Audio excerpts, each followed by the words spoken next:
नहीं तो जोहर खैता लोग के सुन सुन ताना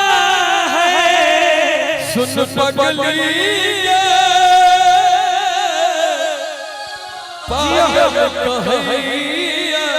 ई जमाना। अच्छा जवान सभी गीत सुनने छिए अब तो है गीत अवैया इनका नहीं होता है कहां के अवैया ये तो जनगण मन का सबके याद है। हमरा संगे संगे गेबै आधा खाइयो आधा ओ सब कहते आइ काल देखै छिए जे गीत हम सब गाबै छिए से गीत हर मंच पर होय छै कनी कनी वीडियो बना के सब डालै छै हम सब ई सब काज कहियो केलिए नहीं लेकिन आई मन होय जे हमहु करिए अपना वाला मोबाइल निकालू तो एक बार निकालू ना एक बार निकालू ना इनकर सबसे वीडियो बनाओ की भाई एक लाइन हम देबै दोसर लाइन अहाँ सब देबै ठीक छै जोर से माइक दिया घुमा दे वहां सब दिस लागैया जइतो लोग सुन सुन पगली गे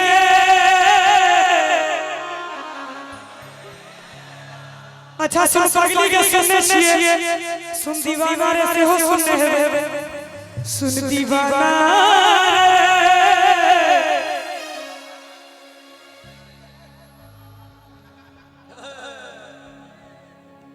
क्या बात है हंसना ले जो ताली बजाओ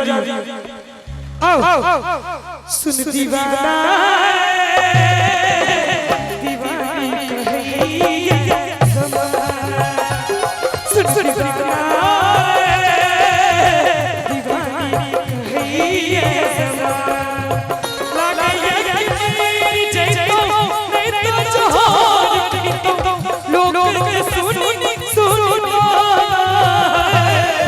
पागल कहैया जमाना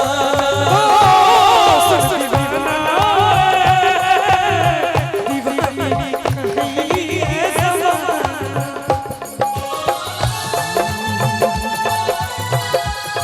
क्या बात है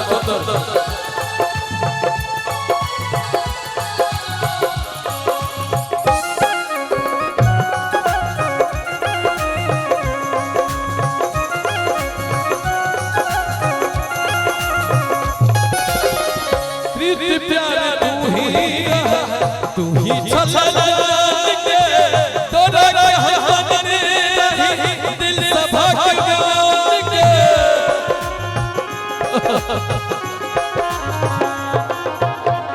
माई बाप की नहीं लागे लागे सब पाने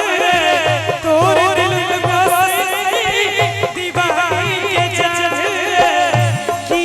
तू प्यार करके दिल से दीवार कर दिल के बने लगा है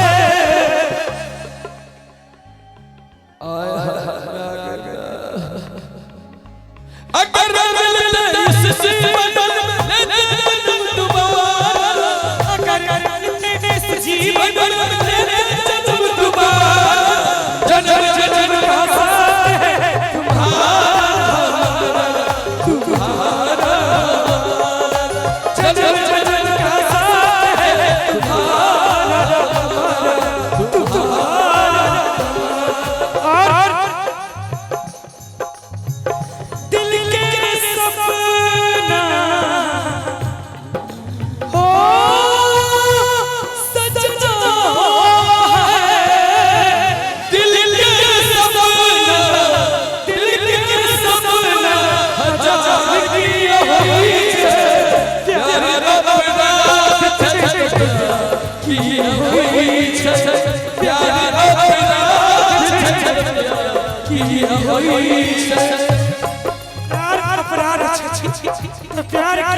होइ छै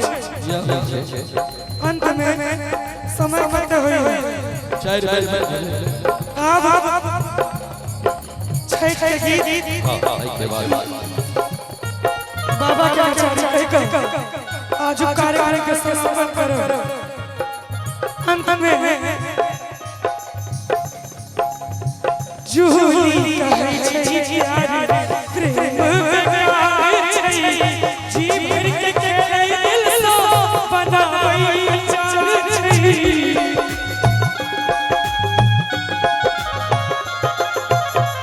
जूली कहै छै यार प्रेम बेकार छै जी भर के खेलै दिल सो बनाबै चार छै छला हमर जान के माँ भब के